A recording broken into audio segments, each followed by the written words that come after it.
No.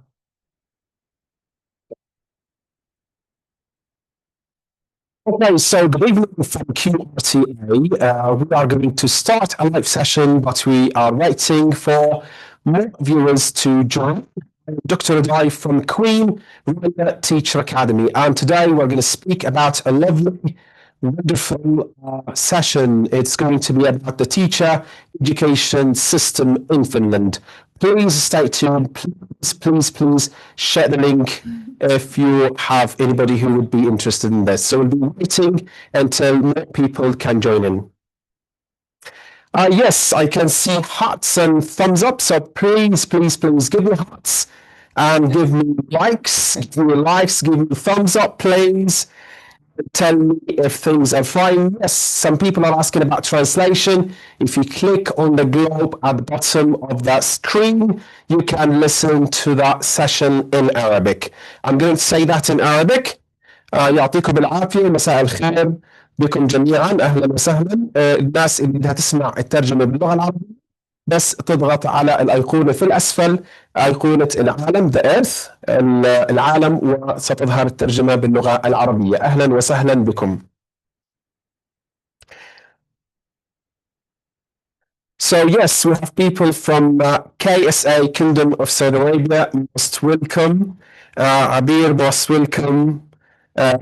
Yes, Ahmed is sharing the link, wonderful. Good luck. All right. And if you can tell us, please, where you are from, that would be great. We are going to start in 2 minutes' time, but we are waiting for more people to join this wonderful, lovely, delicious session. We have someone here from Algeria. Very good. Okay. Wonderful. Good. Most welcome, Joseph. Most welcome.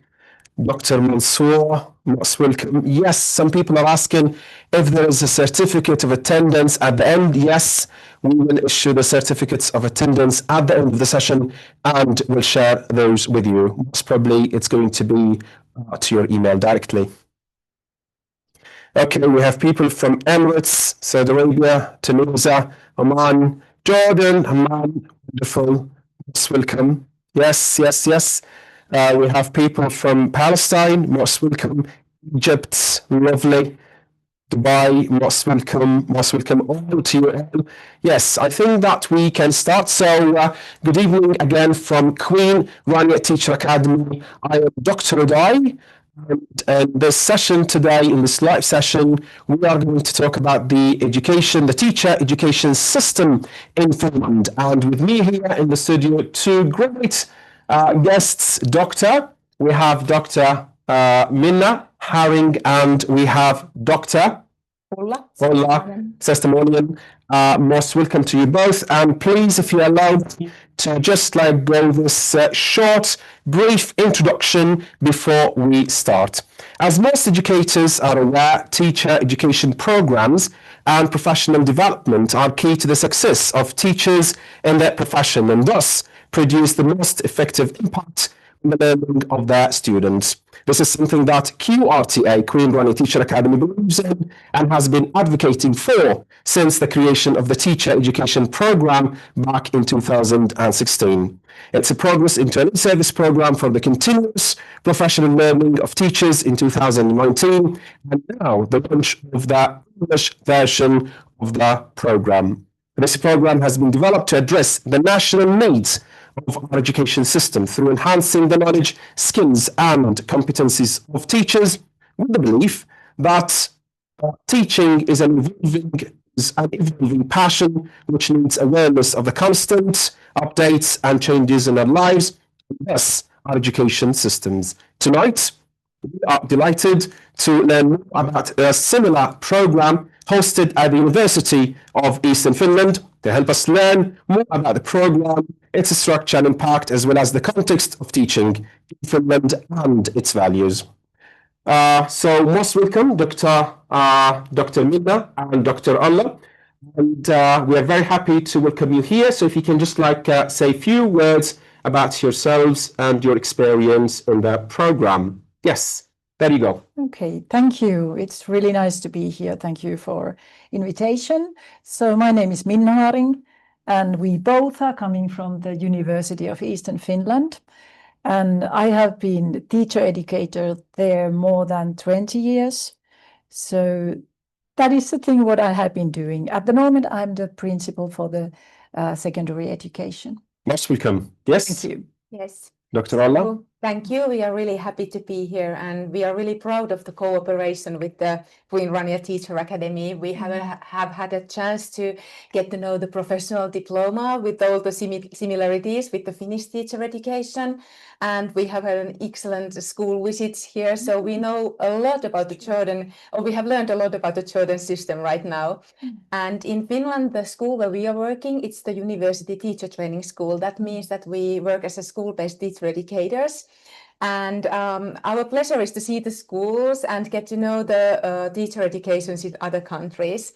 And we are very happy to be here. Thank you very much indeed, and we're very happy to have you here with me in the studio. So before we start, I just want to say something that Queen Ronald Teacher Academy is always very keen in developing and nurturing and developing global partnerships, and one of those is with Finland, because Finland, as we all know, that it's one of the top maybe countries in the world in the teacher education system. So a group of our team here at Queen Ronald Teacher Academy visited the university a few weeks ago, and they looked at how the teacher education system worked there. And as part of that partnership, now we have a visit, an exchange visit, and we have them here. So they've been through actually the system.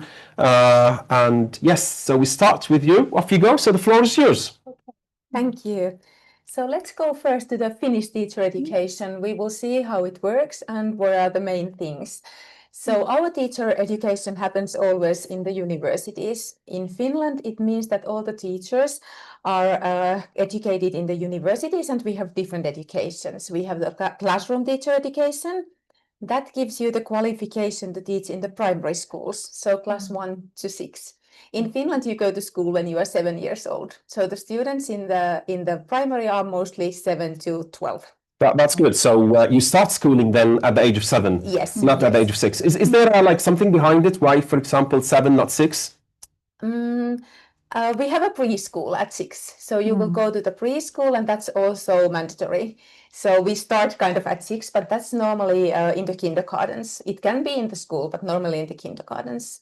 So actually at 6, we also do the first year. But we have the different curriculum, so it's right. in the kindergartens. Yeah. Wonderful.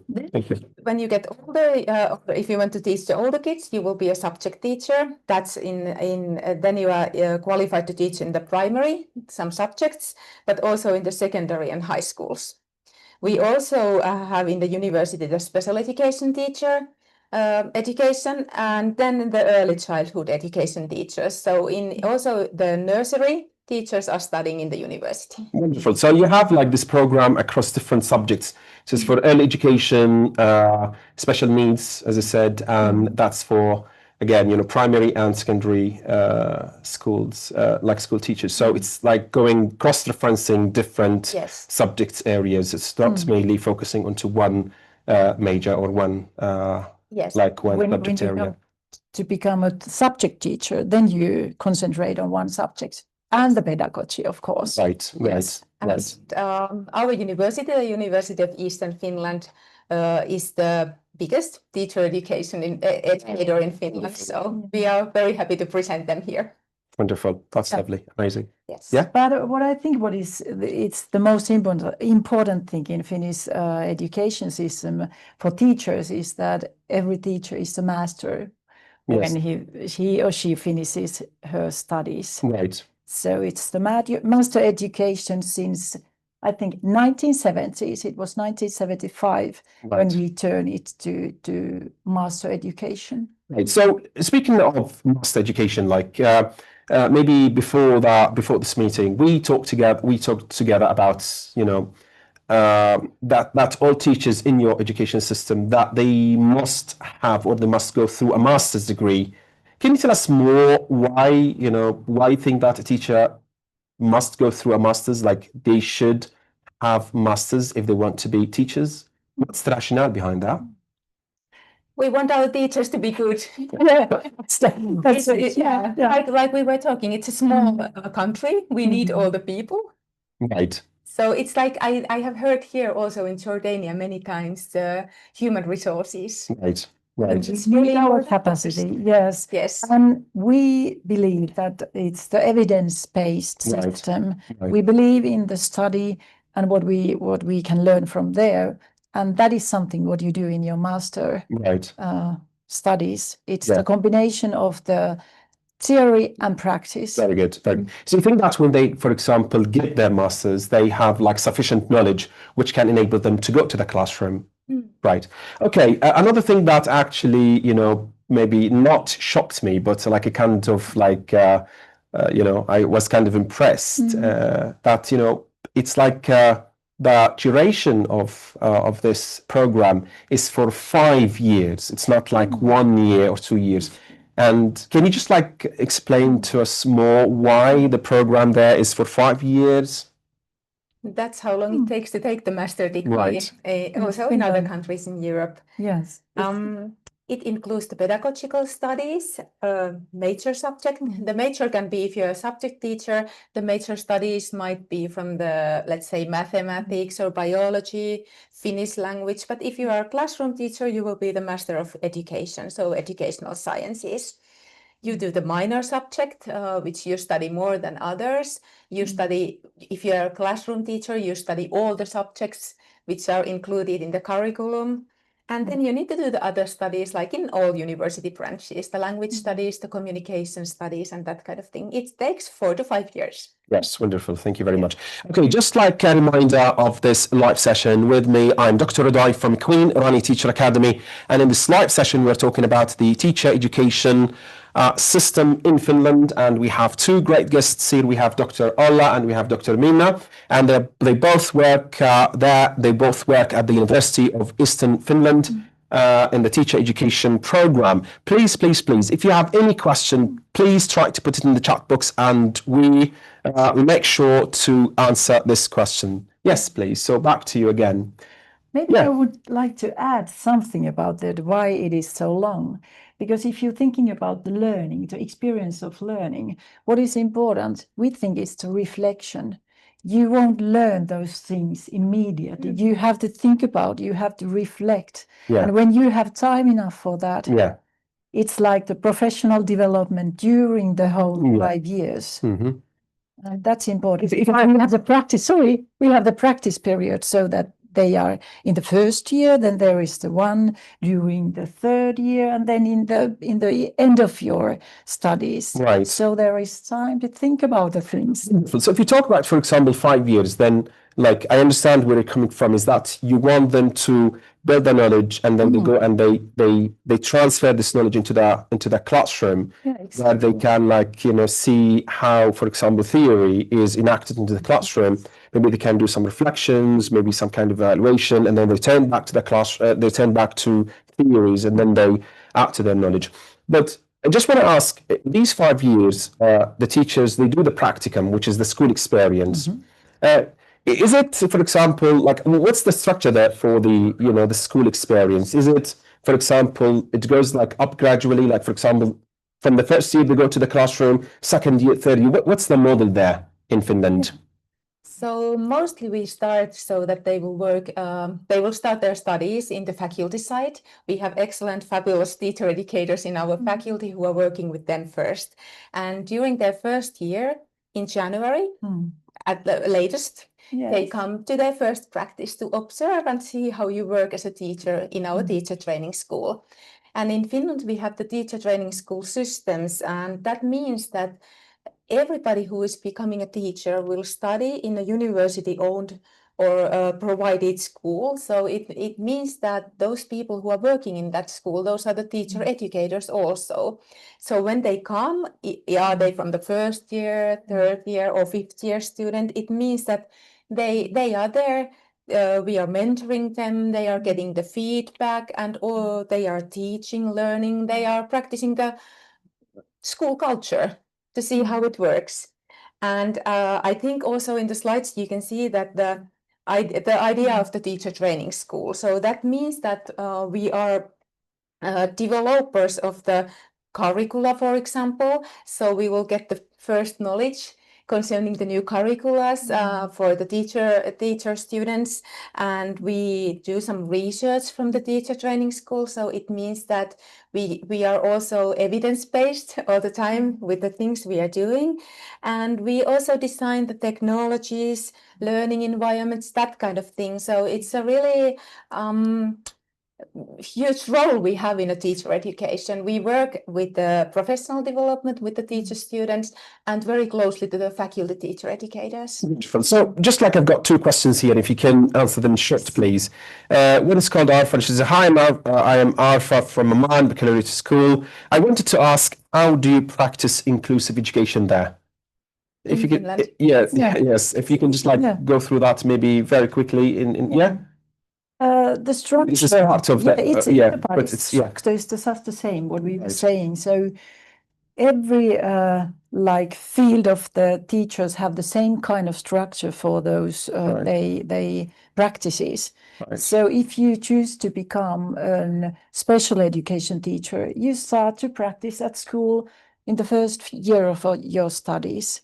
So in the same way, they are first observing and doing the reflections what they have seen, and gradually it gets further, and you do some small lessons with the students, and then finally the whole lesson or the whole week of teaching with the teachers. And maybe we also would like to say about the Finnish system. So we have only the public schools basically in Finland, and all the schools are inclusive. So it's a really big part of our teacher education, and it's something that you will face every day. Thank you very much indeed. Another question here is that how is the teaching system different from other European countries?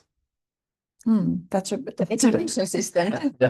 question. People are asking this question because we always hear about Finland, and Finland is number one in this, in education, and they've got very good practices, and they want to know, how is that different? How is the country different? So we have a really unique system for the teacher training schools.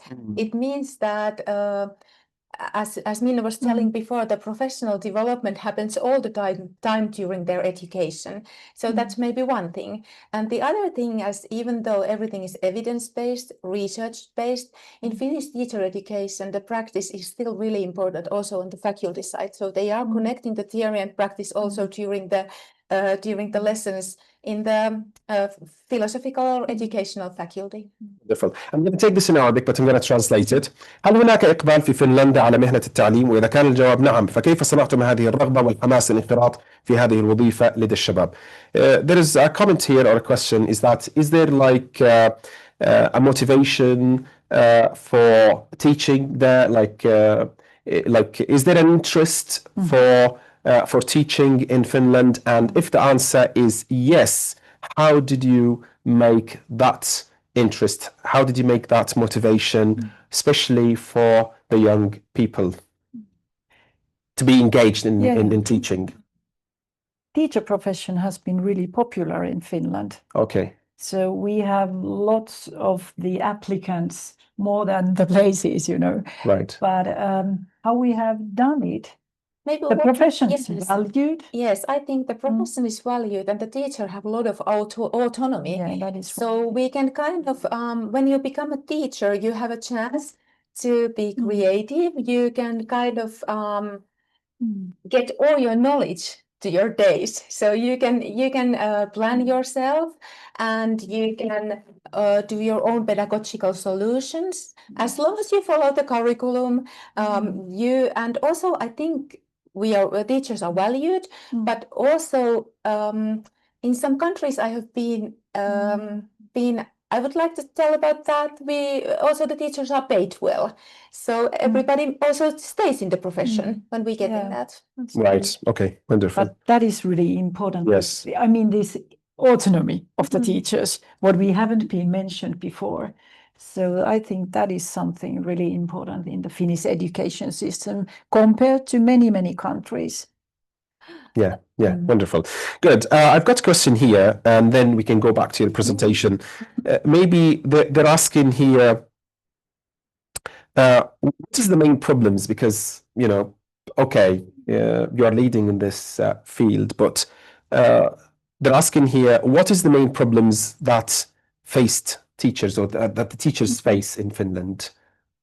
What could be the problems like? One is, of course, the inclusion. It's everywhere, I think.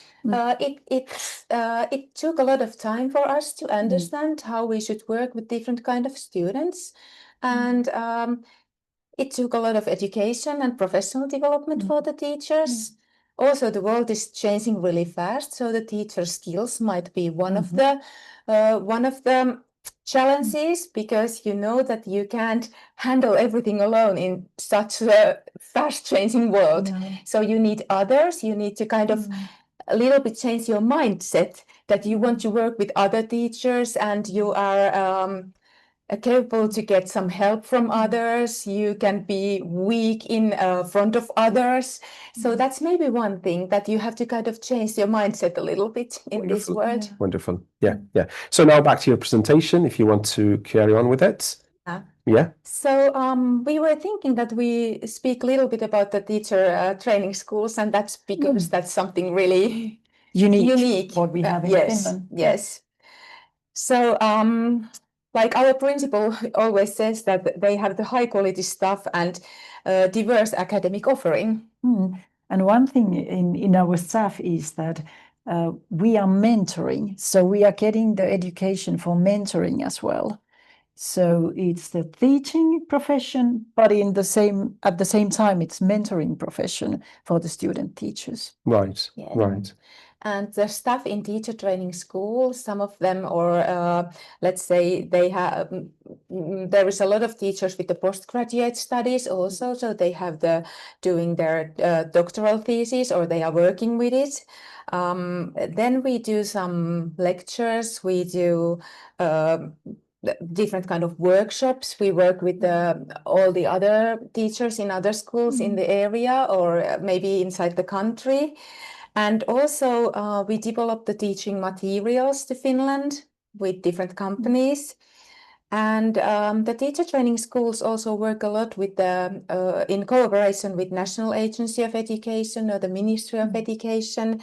So we are kind of having a really good spot to see what is going on with the education in Finland. There's like a comment here in Arabic, and it seems that he sent it twice. It says, أرجو الإجابة على سؤال ما هي الأنشطة التي تطبقونها لذوي الاحتياجات الخاصة? What are the activities that you apply for the special needs students? Oh, but that depends. Strategies. It depends on the need of the child, really. We build the individual path. Yes. It's something I think we can't, because it's always depending on the need, what a child at the moment needs. Right. In Finland, we have a really good support system, which we got when the new curriculum came, 2016. And after that, there has been a lot of research going on and a lot of projects going on with concerning the supporting system. And now we have some changes due to research results and everything, and we are changing it continuously when we have to. So we are trying to keep we are trying to be a little bit forward, so that we can see that what kind of things we are needing and what we have to do in our classrooms. But what we are doing, we are resourcing more for the special education. So from this autumn on, it was a big change for the special education, because our state has decided to get more money for the special education. So every class, you can say now, has their own special education teacher. So, and how we work is that they usually come to the class. They are there all the time. Great. So I've been in the field of teacher education for 10 years, and I just want to ask you a question, like, how do you measure the impacts, for example, of this teacher education programs on the teachers? Like, do you have, for example, kind of like alumni for the teachers who graduated? Do you, for example, go and see them in the classrooms? Do you get feedback from them? Do you have data about them, data about the students? How do you measure the impact? What is your approach for that? For evaluating teachers? Yes, for measuring the impacts of the teacher education on teachers and students at the same time. What do you do? So maybe first of all, we can say that we don't have this kind of evaluation system we have heard now in many countries we don't have like supervisors, we don't have principals who are checking the lesson plans, for example. But the idea is that when they finish the university, when they graduate, they are already the masters. They know their branch, they know the research, they know the theory, and then they have been practicing it in the teacher training. So you mean that they don't have supervisors, that there is nobody who, for example, observes them, like follows up on their work, that just like checks what they are doing in the classrooms, giving them feedback? There's no. So it's the trust. It's the trust. Yeah. And we're getting these great results in the world because of the trust. Yes. Oh, wonderful. Super. Amazing. Right. Super. I should say, you get support from your colleagues. Right. It's not working alone, but it's not official. Okay. You get support from the principal and you have talk with them and everything, but it's not official, so that you can ask if you need to ask, but otherwise you can choose your own ways. That's amazing. Like it's very amazing when, for example, the teacher can do whatever they want. They feel that they are the masters in the classrooms and they're getting great results. I mean, we, for example, maybe can measure the progress or the efficiency of education based on the students' performances. And one of those is that the great results that come from Finland, for example. Okay, I'm actually, yes, I'm flabbergasted. Just for the children. You're very happy. You're actually surprising me and shocking me as well. So I've got something here. Maybe yesterday when we were talking together, you told me, like, because I'm a teacher trainer and like I always train in the field. And one of the challenges that I always hear from teachers is that we've got big classes. You know, we have 50, 60 students, 65, very difficult.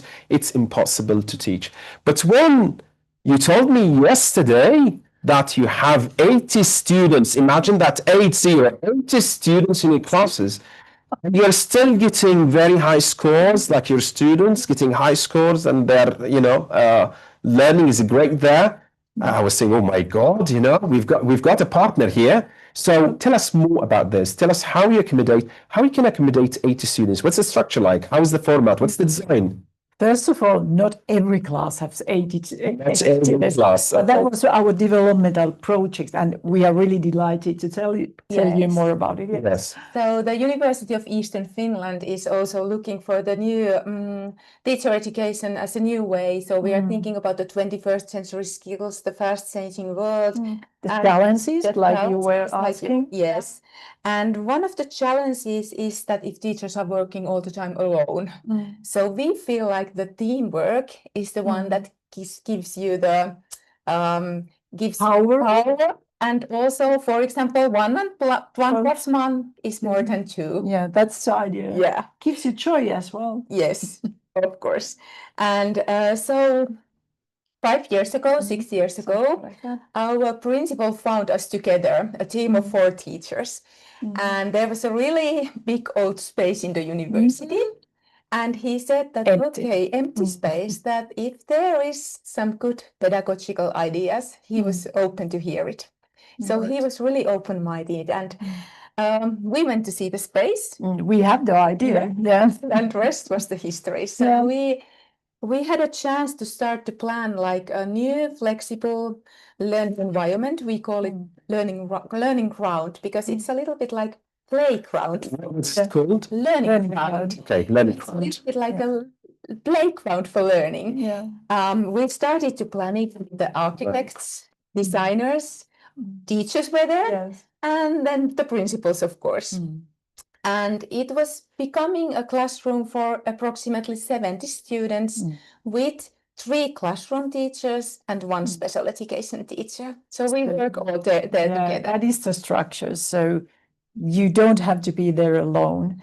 You are always Yeah, a lot of with the teachers other can support and teachers. you up. Yes, and we can do the flexible groupings, and that is maybe the most Yes. important thing, how you handle that, because there are students who or pupils who can do so much on their own. They just maybe say to you, please don't disturb me. I know what to do now. Please go away. But then there is somebody who says that, no, I need help for this thing. Could you help? Yeah, I see. So we can do We can be different kind of, But let me ask you this question. Since, for example, you have different categories of students in the same classroom, and then you have like 80 students, you have 3 teachers, what's the point that you are putting them all together into one classroom and you're putting the teachers all together? Why didn't you, for example, segregate or split them? What's the main point behind putting them all together into one block? We split them. They will be in the different groups. But it means, for example, that sometimes we could have a group of talented math students. If there is 5 students who need more support for Finnish language, we could have 1 teacher for them. So that is the idea, that we are flexible, and that helps us to give the individual paths for the students. Right. and students have different kind of strengths. Yes. You are in some subjects you can be really good, but in some subjects you need more help. Right. And we can do the different kind of groupings all the time. Wonderful. Yeah, Wonderful. depending on the needs. Yes, wonderful. I've got actually maybe tens of questions here. What they're saying, maybe you answer this. What's the difference between private and public schools in Finland? And I think that you already answered that. You don't Public have schools. We have some private schools, private but schools. everybody gets the money from the state, and they do have to follow the national curriculum. So it's free of charge for all of the pupils in Finland. Wonderful. Wonderful. Everybody goes to the school, which is nearby their Yes. Okay. Near The the nearest, houses. yeah, Okay, good. school. And there's another question here. It says Finland emphasizes trust over inspection. What specific training prepares teachers to self-evaluate and uphold quality without external pressure? What comes, like from their intrinsic, motivation that's, they develop and they practice as professional teachers. What made them do that thing? If we go back, it was the master degree first. Right. Okay. Then it was the reflection and the engagement that you really want to be a teacher. Yes. In Finland, you are proud to be a Yeah. teacher. Yeah. Wonderful. Okay. Yes. And they're asking here, at what age do Finnish children start learning foreign languages? Okay. Right. Are children introduced to more than one foreign language at the primary level, or is there a focus on mastering one before introducing others? I know that we're focusing on the education system, teacher education system, but it seems that everyone is also interested in other other areas relevant to education. Yes. These are really important. Finnish language is spoken by 5 million people in the world.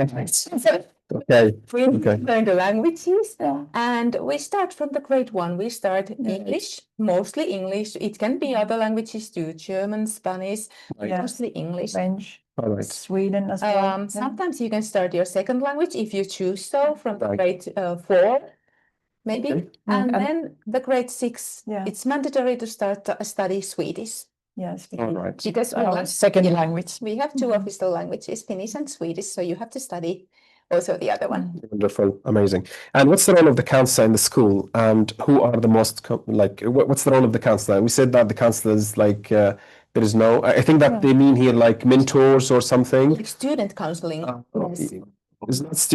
I'm not sure if they're talking about the counselor here. I think that it's the role of the mentor. Not sure about this. But we have the counseling as well. Yes. You do have that. Okay, good, wonderful. They have the teachers as well. So that is one field of education in our university as well. Okay, there is a question here before you carry on. Like we all know that a teacher develops through reflection and they develop through training. When we talk that the teachers, for example, they finish 5 years and then they go to the classrooms. Like, we know that even if they, for example, have done these 5 years, and when they go to the classroom and they teach, let's say, for example, for 10, 15, 20, 25 years, how would you guarantee that, the teachers still receive regular training? I mean, they've done 5 years, that was great, but how would you ensure that the teacher is still, brushing up on their skills, knowledge, and everything in their years of experience or teaching or service? How would you do that? Is there anything that you do for the teachers? Is there anything that you try to develop and help in that thing? I think every school has their own PDL every year. Right. So it's 2 to 3 days per year, and the principal is the one usually, or the municipality level, they are thinking about what is good for your school. But usually it's the principal who can decide.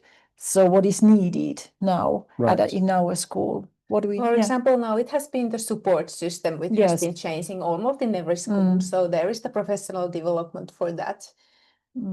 Otherwise, the teachers are pretty free to choose what kind of professional development they want to take part of. So you can, for example, if I would be interested in the new technologies, I could go to the principal and make a suggestion that that's something I would like to learn more. I could discuss with him and also add the value for the school. So what I could bring if I go for an education. And so we are really free to decide what kind of professional development the teachers, what we want to do during the years. Okay, thank you very much indeed. So back again to the teacher education system there and how you help your teachers in those 5 years. Can you tell us more about how do you do it? What's the structure for that? What are your standards? What are your basis for that? How do you do it? What's the difference for the teacher education system there in Finland? Sure. maybe about the structure. When they are spending the 5 years in the university learning, they always have the theory classes. They are also on the faculty side. They are studying the different subjects, hands-on, of course, learning the didactics. But then they come to the teacher training school to practice how they can do it with the children. Can I just interrupt you there? Do you try to look, for example, at the global trends, like at QRTA, for example, here, when we've been delivering this teacher education professional diploma.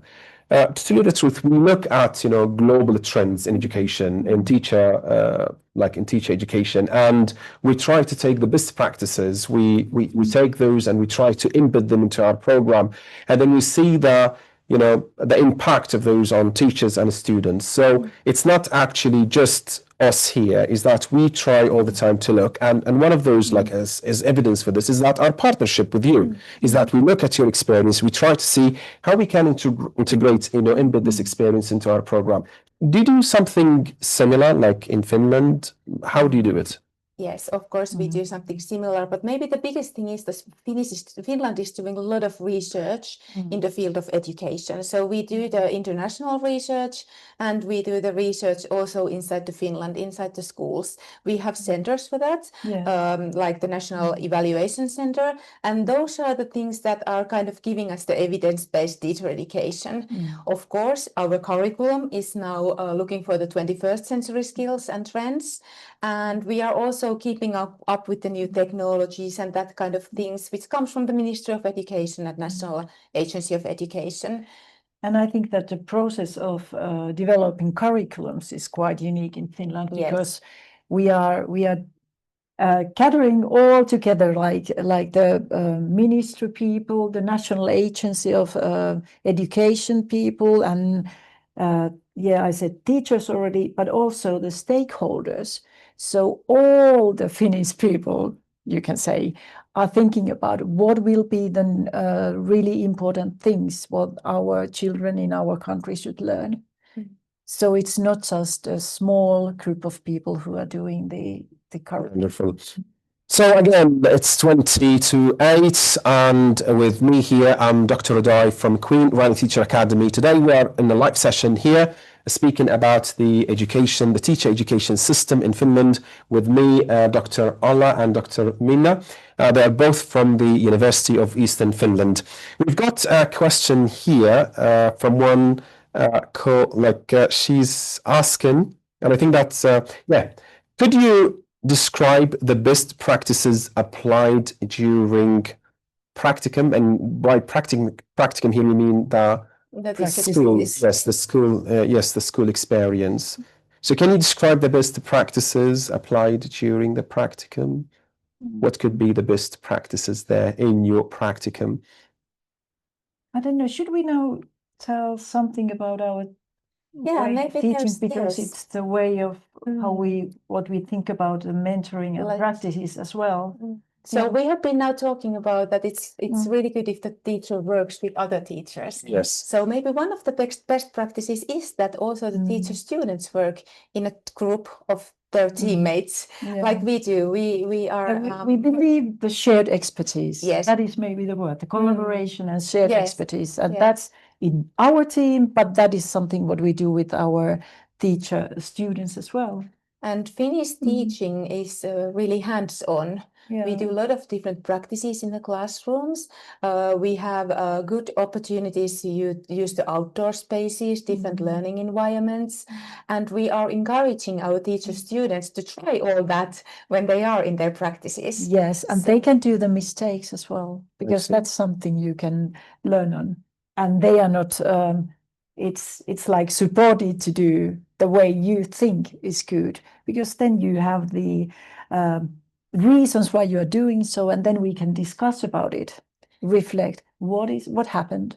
And the Finnish system is really key into formative assessment. So we are doing the assessment during the lessons, but we don't have that many tests in the end or different kind of summative assessments. So that also gives some freedom for the teacher students to work in their practices. Yes, and before we get back to your presentation, there's a question here in a comment in Arabic. كيف يساهم التركيز على الكفاءات الأساسية في إعداد الطلاب لسوق العمل المستقبلي? How is the focus on the essential or the main competencies for helping students, in this case student teachers, and preparing them for the job market?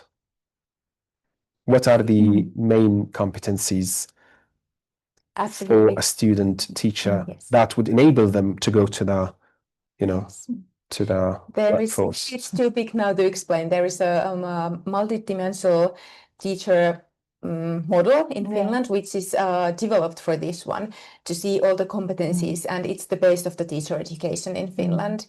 But maybe the competency first, what comes to my mind is the communication skills and social skills, because they are working in a team. So that's maybe one of the main ones. But the teacher education is based on the competency framework, of course. So, but maybe the time is a bit short to explain the whole thing.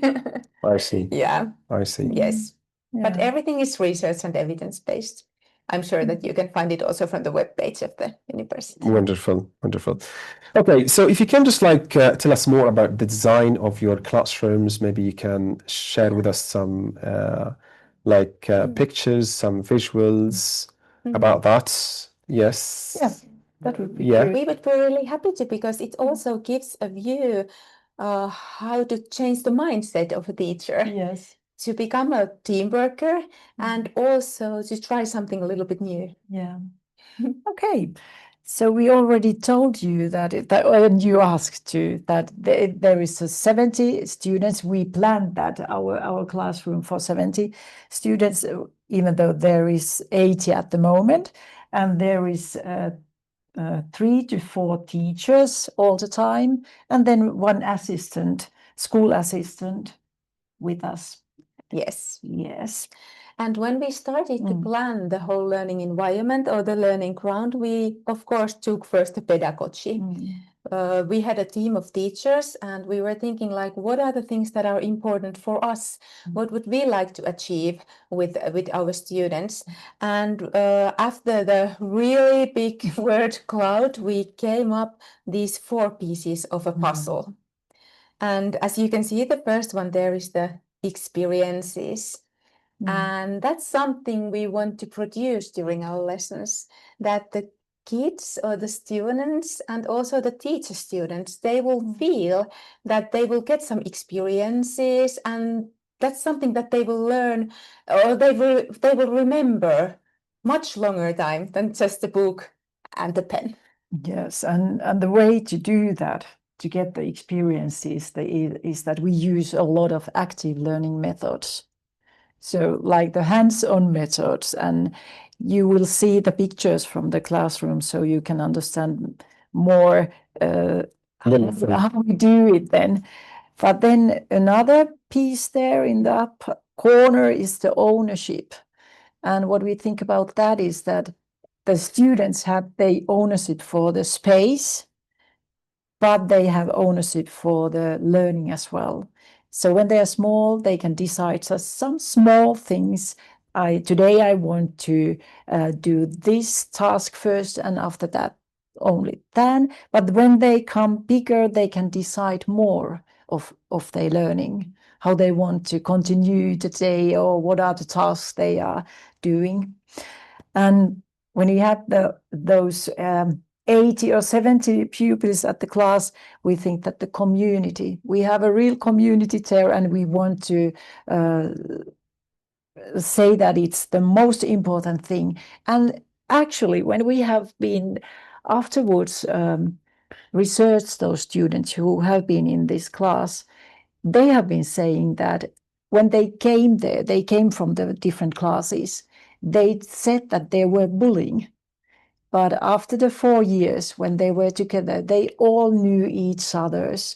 So we had a class without bullying, which was amazing. I see. I see. That's wonderful. Until we get the visuals shared on the screen, one is asking, when the teacher shall stop teaching due to their age?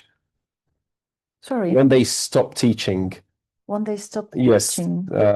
due to their age, when they retire. Yes. At the moment, it's 65, but you don't know. Maybe it's 70 then. I don't know. But 65 is at the moment. Oh, wonderful. That's amazing. Yeah. And let me just think about, yeah. Maybe I think we could see some pictures of the classroom now, if it's all right. Yeah, sure. You're wonderful. Yeah. Okay, so let's go to see our learning ground, which is in the University Teacher Training School. This is built for the really old building with the offices, and we designed it with the designers and architects. And here you can see the common picture when you come into the classroom. We have different spaces. The first one here is the quiet space, because we all know that in our inclusive class, the kids might also need some time to work in a peaceful learning environment where they can do their own job without hearing any noises, and where they can concentrate for their work. It also works as a teaching for a group of 10 to 15 kids. And you can use it also for the group work, so that you will just close this wall. If we go back to the big space, there is things that we would really like to show you. For example, the tent. All of these small hidden places came from the students. As we had in our pedagogical puzzle, there was the word of the learning cafe.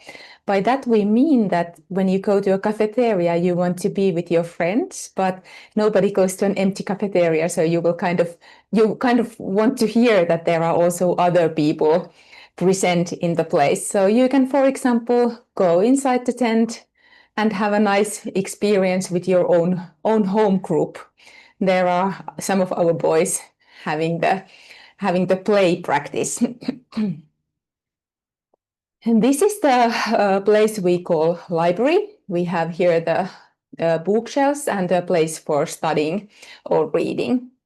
And here you can see the kitchen and living room. On the right side is the door where the kids mostly come into the classroom. And when we were asking what kind of classroom you would like to have, they said that cozy. And when you come in, you feel like you are coming home. So that's why there is built the living room and the kitchen area. And we also make it for studying, like here. After the kitchen, there's a really big row of our students. They are asking how was the weekend from each other. So this is one of the ways to start the morning. And on the side, you see these little lamps. This is also something from the students. They said that it would be great to have those little lamps so that we can sometimes kind of dim the lighting in the classroom, and then we can read under the lamps.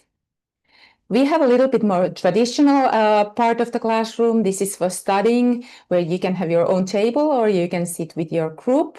There is some walls which are bring the light in, because we all know that Finland is really, really dark during the winter time. So it's good that we have some extra light, which we can then adjust. Here, for the next, we have our auditorium. It is a place for studying, but also a place, for example, if we would like to have the morning assembly.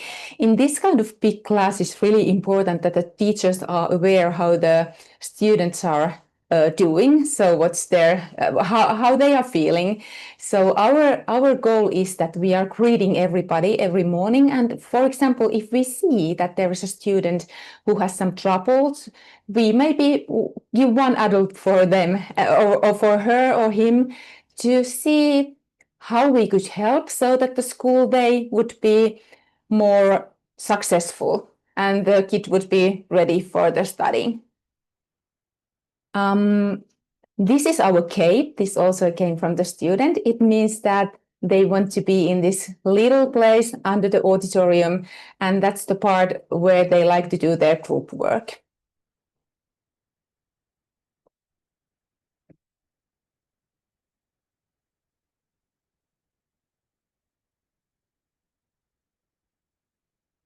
This is part of the classroom where you can do some active learning. So we are using it, as you can see, you can climb on the walls or you can throw the balls to the wall.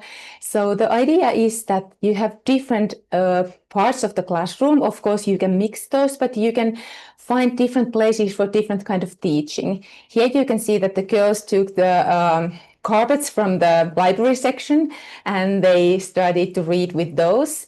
Or here you can see the other part of the reading, and actually behind that there is a human, because we had a phenomena where we were studying the human things, so we were doing it to the wall. Here you can see the space studies where they are doing the robotics for the space, and it was the group work with the Legos.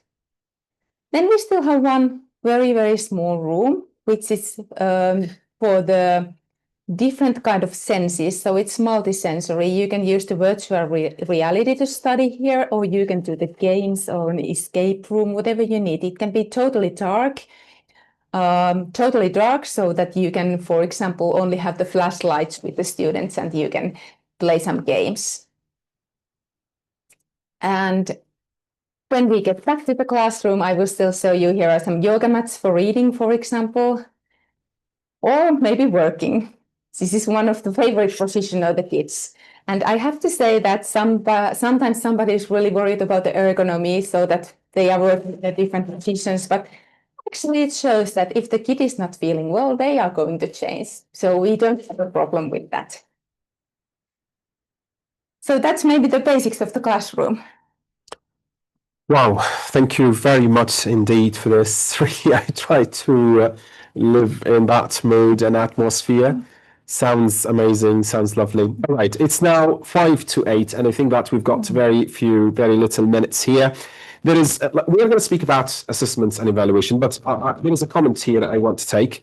Are there any standardized assessments? Because I always see them as the hindrance of the freedom to choose teachers' pedagogy and to give as the agency and full to give students the agency and full engagement. I think What's that is your what the Finnish input in that? teachers think as well. Right. And our Ministry of Education too, because we don't have that kind of testing at all. You don't? No, we don't. There is some national test, but the teachers are allowed to decide do they take it. Of course, we have in the end of the high school, there's the matriculation examination, which you need to do or not need, because in Finland there is no dead end. So you can study how you want and then you can still get further. But it's a really common that you have you do your matriculation examination and you need that paper to apply to university, or it helps you. So of course we have some of these, but in our comprehensive school. Yeah, in comprehensive school, no. Right, wonderful. So just like a little bit more on assessment and evaluation, how do you evaluate your program, the teacher education system there? What is your evaluation model for it? I think Ulla is really good to tell about this, because we had a team of 3 teachers when we started. It was Ulla and me and then Mika. And now Ulla and Mika both have done the research concerning our system. So Ulla has been looking at the well-being of the students or our pupils during this time in our learning ground. And then Mika has been looking at the experience of student teachers. How do they feel when they do the practices in that kind of flexible learning environment and in team teaching thing. And as a member of the team, Minna is mentoring both of us. Oh, yes. She's the doctor already. So it's team teaching there too. But basically, in our system, we collect the feedback from the students. We also hear the parents, of course. And during our days, we do the formative assessment continuously. And if we think about the teacher education, like holistic way, what is the best way to evaluate it? They all do their master thesis. So we know after that how are they managing? How are they working on with it? So we know that after that, they are the master of education or some of the subjects. Wonderful. That's really amazing. Thank you very much indeed. And I've got plenty of questions, but maybe we can just do 1 or 2 of them. All right, if I can just now, could you please share your insights on how Finland's education system is expected to develop over the next decade? Specifically, I would like to know about the key priorities, challenges, and innovations that are shaping this future. In just like few words, what would you say about that? Where do you see teacher education system in the future? Yeah, I would say that team teaching is one thing what is developing, just because of the things that it's easier to see and face the challenges when you have a team of teachers to think about those. Then I would say AE, or IE, like in all over the world. I think that is the one thing what we have to think about and develop the methods how to use that at schools.